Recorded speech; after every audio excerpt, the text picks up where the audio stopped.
भारत ही नहीं बल्कि पूरी दुनिया में इस समय जो सबसे अधिक एक ट्रेंडिंग वर्ड है वो जानते हैं क्या है? वो है चंद्रयान-3। लेकिन भारत में विरोधियों के दिमाग में इस समय सबसे अधिक ट्रेंडिंग वर्ड क्या है? नहीं जानते? तो एक हिस्सा सुन लीजिए और समझ लीजिए। ईडी और CBI. ED CBI ED CBI. ED CBI. ED and CBI. अब आप कहेंगे दोस्तों कि ऐसा क्या हो गया कि सारे विरोधियों के मन में यही शब्द गूंज रहा है। लेकिन खबर ऐसी है ना, मैं आपको दिखाऊंगा तो आपको समझ में आ जाएगा कि ये खबर क्यों इतनी बड़ी है और सबके दिमाग में क्यों मातमी धुन बज रहा है। क्योंकि जिस व्यक्ति को हटाने के लिए पूरा लेफ्ट लिबरल इकोसिस्टम लग गया, सुप्रीम कोर्ट तक पहुंच गया, खौफ का वो दूसरा नाम, वो शख्स अब सिर्फ ईडी चीफ ही नहीं बल्कि साथ साथ सीबीआई चीफ भी बनने वाला है। और इस खबर का महत्व क्या है दोस्तों, ये खबर कितनी बड़ी है, इसके लिए आपको प्रधानमंत्री मोदी का एक पुराना बयान सुनाता हूं। ये बयान 13 नवंबर 2016 का है। नोटबंदी हुई थी, उसके बाद का ये बयान है। बयान का एक हिस्सा सुनिए। कुछ लोग अगर ये मानते हो कि आगे देखा जाएगा तो कम से कम वो मुझे पहचान ले। देश आजाद हुआ तब से अब तक का आपका कच्चा चिट्ठा मैं खोल दूंगा। जिनके पास ये बेईमानी का है वो मान के चले कागज का टुकड़ा है, वो ज्यादा कोशिश ना करें, वरना सरकारी मैं इसके लिए अगर 1 लाख नए लड़कों को नौकरी देनी पड़ेगी दूंगा और कोई इसी काम में लगाऊंगा। अब जरा सोचिए कि जो मोदी आज से 7 साल पहले भ्रष्टाचार के खात्मे के लिए 1 लाख लोगों को रखने के लिए तैयार थे, वो उस व्यक्ति को कैसे छोड़ दें जो अकेला 1 लाख व्यक्ति के बराबर हो। और वो भी तब दोस्तों जब 2019 में चुनाव जीतने के बाद लाल किले के प्राचीर से उन्होंने भ्रष्टाचार को खत्म करने का संकल्प ले रखा है। सुन लीजिए। भ्रष्टाचार, भाई भतीजावाद हमारे देश को कल्पना बाहर का नुकसान किया और ऐसे दिमक की तरह हमारे जीवन में घुस गया है। उसको निकालने के लिए हम लगातार प्रयास कर रहे हैं, सफलताएं भी मिली है, लेकिन बीमारी इतनी गहरी है, बीमारी इतनी फैली हुई है कि हमें और अधिक प्रयास, और वो भी सिर्फ सरकारी स्तर पे नहीं है, हर स्तर पे करते ही रहना पड़ेगा और ये निरंतर करना पड़ेगा। और आपको पता है दोस्तों, सबको पता है कि नए कार्यकाल में, दूसरे कार्यकाल में किस तरीके से भ्रष्टाचार के मामले में कार्रवाई हुई। और इस बार छोटी मछलियां नहीं बल्कि सीधे बड़ी मछलियों को निशाना बनाया गया, उनके भ्रष्टाचार को उजागर करने का काम शुरू किया गया। और इसके बाद जब ईडी और सीबीआई ने काम करना शुरू किया तो विपक्षी मोर्चा ने एक नया गठबंधन बना लिया और ये लोगों ने क्या किया, सुप्रीम कोर्ट पहुंचे, तमाम तरह की धमकी। तो प्रधानमंत्री मोदी का एक बयान सुनाता हूं कि जब सीबीआई की डायमंड जुबली में 3 अप्रैल इसी साल की बात बता रहा हूं, तो उन्होंने अधिकारियों को साफ कह दिया कि बिना डरे काम करना है। सुन लीजिए। आपको कहीं पर भी हिचकने, कहीं रुकने की जरूरत नहीं है। मैं जानता हूं जिनके खिलाफ एक्शन ले रहे हैं वो बहुत ताकतवर लोग। और प्रधानमंत्री मोदी न केवल अपने मिशन के प्रति प्रतिबद्ध हैं बल्कि अधिकारियों की भी हौसला अफजाई करते रहे। सुन लीजिए। ये लोग आपका ध्यान भटकाते रहेंगे, लेकिन आपको अपने काम पर फोकस रखना है। कोई भी भ्रष्टाचारी बचना नहीं चाहिए। अब जरा सोचिए दोस्तों कि एक व्यक्ति, सिस्टम का एक व्यक्ति, जिसने सोनिया से लेकर के लालू यादव तक, जिसने केसीआर से लेकर केजरीवाल तक, इस देश का हर नेता, हर बड़ा नेता जो कहीं ना कहीं भ्रष्टाचार के आरोप में घिरा रहा, उन सबको हिलाकर रखा है। उस व्यक्ति को मोदी जी ऐसे ही जाने देंगे, ऐसे ही छोड़ देंगे जो लोगों को इतना विश्वास दिलाते हैं। और इसीलिए उन्होंने ऐसा ब्रह्मास्त्र चलने का फैसला किया है जिससे पूरा ये ब्रिगेड है ना, उसमें एकदम हाहाकार मचा हुआ है। और आज मैं इसी को डिकोड कर रहा हूं। साथियों नमस्कार, मैं हरिश्चंद्र बर्णवाल। इस समय की एक बहुत बड़ी खबर ईडी चीफ संजय मिश्रा को लेकर है। जी हां, संजय मिश्रा को लेकर। और जो सूत्रों के हवाले से खबर आई है ना दोस्तों, वो क्या है आप देख लीजिए। खबर यह है कि भ्रष्टाचार के खिलाफ सर्जिकल स्ट्राइक करने वाले ईडी चीफ संजय मिश्रा को अब भारत का चीफ इन्वेस्टिगेशन ऑफिसर बनाया जा रहा है। यानी भ्रष्टाचार के खिलाफ जो मुख्य रूप से एजेंसियां काम कर रही हैं, सीबीआई, ईडी, अभी तक तो ईडी चीफ थे तब ये बुरा हाल था, अब उन्हें दोनों एजेंसियों को मिला करके उसका चीफ बनाया जाएगा। और संजय जो मिश्रा है, इनका कार्यकाल 15 सितंबर को खत्म हो रहा है। जो खबर है उससे पहले ये सारी चीज़ें हो जाएंगी और उनको ये पदभार मिल जाएगा। अब जानते हैं कि संजय मिश्रा के लिए इतना बड़ा बदलाव, इतनी सारी चीज़ें, अभी मैं आपको पूरा बैकग्राउंड दिखाऊंगा। लोगों के मन में ये सवाल उठेगा कि ऐसा क्यों हो रहा है, ये सारी चीज़ें सिर्फ एक व्यक्ति के लिए क्यों हो रही है। तो आपको इसके लिए टीएन शेषन का उदाहरण देखना चाहिए। टीएन शेषन वो शख्सियत थे दोस्तों जिन्होंने भारत के चुनाव आयोग में आमूलचूल परिवर्तन कर दिया। जो सिस्टम हीला हवाली से चलता था, उन्होंने दिखाया कि चुनाव आयोग का महत्व क्या है, ये संस्था किस प्रकार से काम करती है। उन्होंने हिंसा, बूथ कैप्चरिंग, इससे मुक्त कराने का भारत को भागीरथ प्रयास किया था। और इसी प्रकार की शख्सियत संजय मिश्रा कर रहे हैं और इसीलिए ईडी और सीबीआई दोनों को उन्हीं के जिम्मे सौंपने का प्रयास चल रहा है। अब ऐसा क्यों है, इसके लिए मैं आपको संजय मिश्रा के व्यक्तित्व से थोड़ा वाकिफ कराता हूं। ये शख्स राजनीति, व्यापार और अपराध के गठजोड़ को भली भांति समझते हैं और जो भ्रष्टाचार होता है और उससे काले धन का जो पूरा तंत्र चलता है ना, उसे भी समझते हैं। ये जो संजय मिश्रा हैं, ये आईआरएस ऑफिसर रहे हैं और इन्हें ये जितनी चीज़ें ना बड़ी दिलचस्पी के साथ बहुत गहन अध्ययन किया है, काम किया है इसके खिलाफ, और इसीलिए इन पर इतना विश्वास किया जा रहा है। इनके बारे में ये भी कहा जाता है, जो मैंने देखा दोस्तों, कि इनकी याददाश्त बहुत अच्छी है। छोटी छोटी बातें और घटनाएं इनके दिमाग में होती हैं। और जहाँ तक ईमानदारी और कार्य निष्ठा की बात है, तो अब तक तो विपक्ष का भी कोई व्यक्ति सवाल नहीं उठा पाया, ये नहीं कह पाया कि संजय मिश्रा का जो ईमानदारी है उसमें कोई दाग है। और इनके बारे में थोड़ा सा और बैकग्राउंड मैं बताऊं कि इस व्यक्ति को 2018 में जो प्रधानमंत्री के प्रमुख सचिव हैं नृपेंद्र मिश्रा, उनकी सलाह पर ईडी का प्रमुख बनाया गया था। उस समय वो नेशनल हेराल्ड केस की तहकीकात कर रहे थे। 3 महीने का अंतरिम चीफ बनाया गया था। लेकिन कुछ ही समय में ये जो संजय मिश्रा हैं, ये प्रधानमंत्री मोदी का इन्होंने दिल जीत लिया अपने काम से, अपनी असाधारण व्यक्तित्व क्षमता, लगन, और उसके बाद पीएम को अपना मुरीद बना लिया।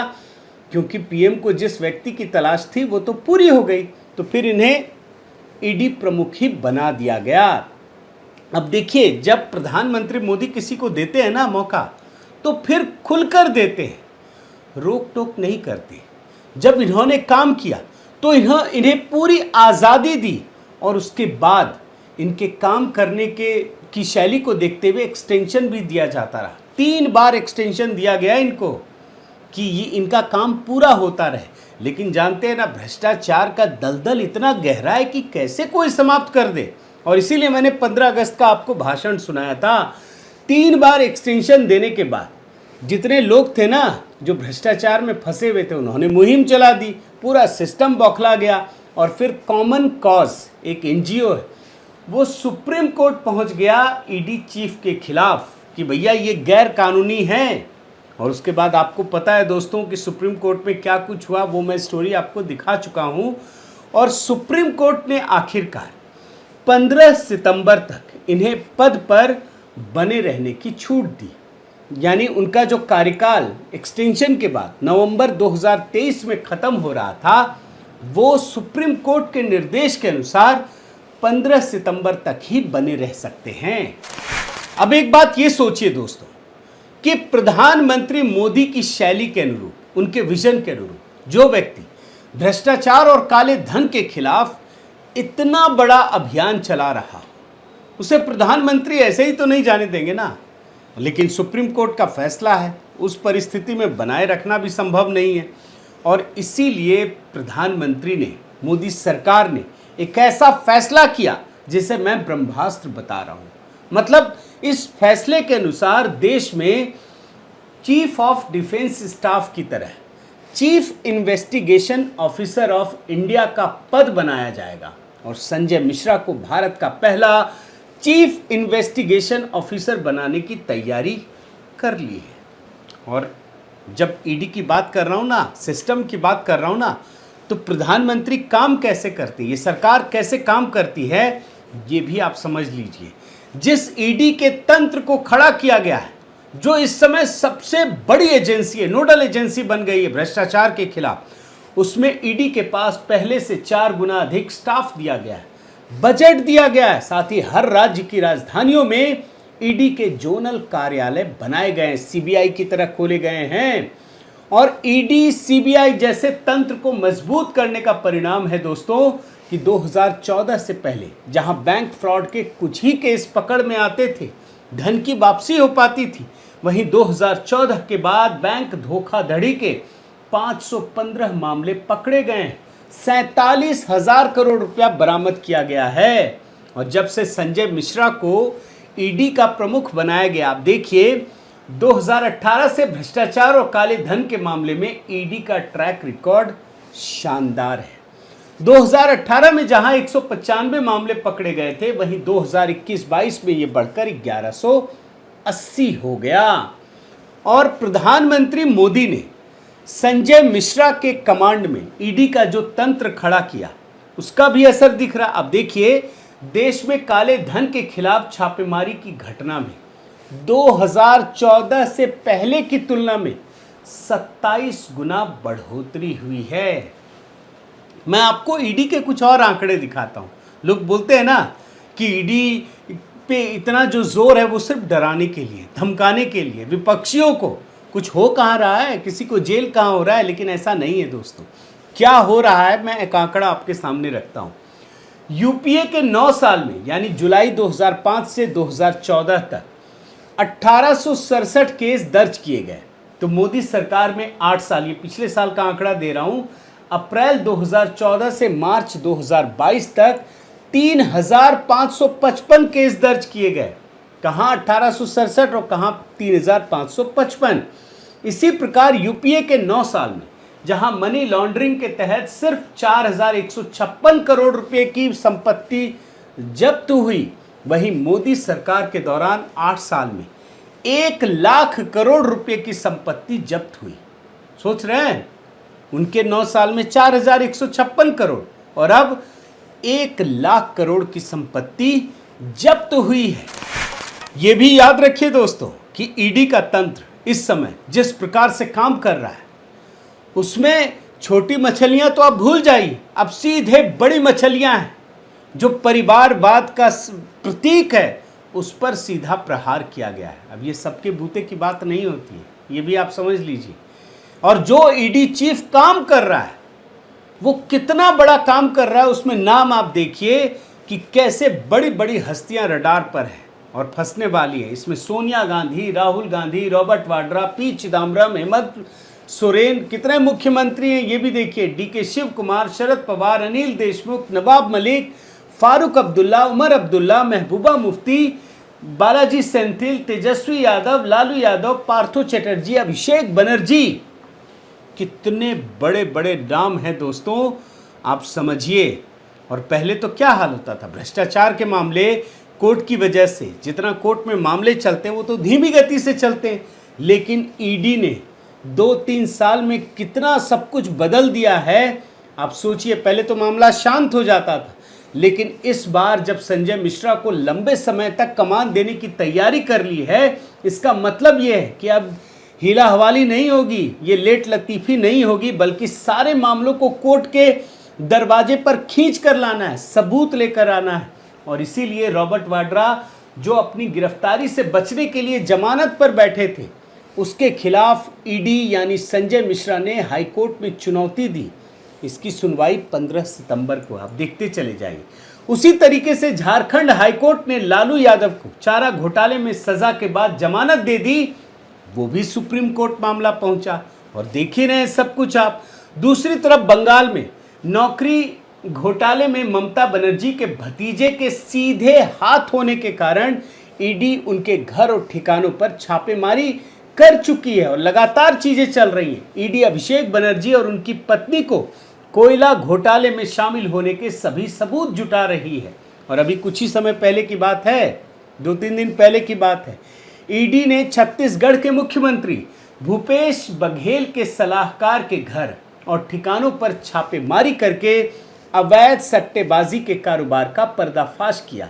अभी ईडी छत्तीसगढ़ में भी दिल्ली की तरह ही शराब घोटाले के मामले में 2000 करोड़ का घोटाला है जिसकी जांच चल रही है। इसमें भी बड़े बड़े लोग नपने वाले हैं। इसी तरीके से आप तमिलनाडु आइए, वहां वी सेंथिल बालाजी को गिरफ्तार करना पड़ा क्योंकि नौकरी के बदले पैसा लेने का मामला है। ये मंत्री भी अपनी गिरफ्तारी रोकने के लिए सुप्रीम कोर्ट पहुंचे थे, लेकिन सुप्रीम कोर्ट ने गिरफ्तारी रोकने से मना कर दिया।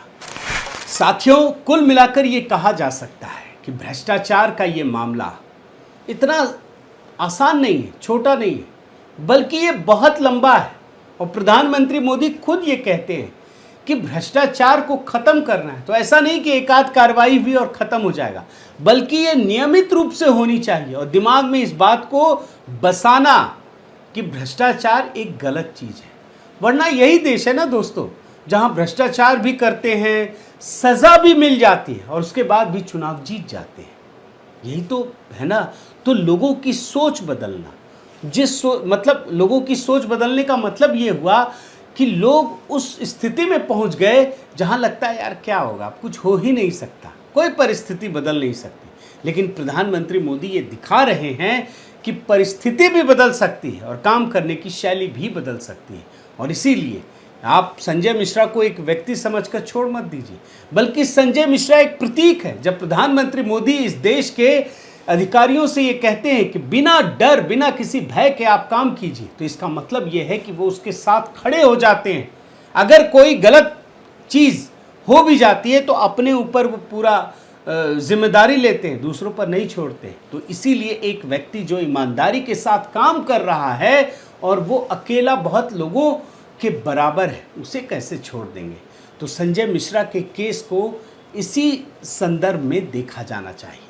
बहुत बहुत धन्यवाद। आपसे निवेदन है साथियों कि आप मेरे चैनल को ज़रूर सब्सक्राइब कीजिए, लाइक कीजिए, शेयर कीजिए, कमेंट कीजिए और इस बेल आइकन को प्रेस करना मत भूलिएगा। नमस्कार।